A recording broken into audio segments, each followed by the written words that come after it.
Buongiorno a tutti, eccoci qua nella C3, una macchina veramente, come dico io, vergognosissima, splendida. Perché? Perché andiamo a un'altra valle, ad un altro spettacolino.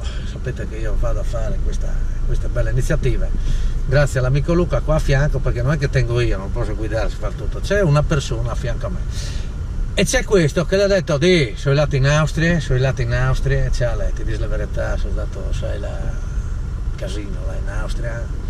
E allora, ma poi devo venirci io, lì, e sono andati questi due. A un certo punto va giù, allora torna giù quell'altro che è stato con questa qua, allora ciao, pensavi mio, ti dici la verità, è mio le mie femmine, va su quell'altro, torna giù, allora c'è molti salare, tu hai ragione, è mio letto femmine.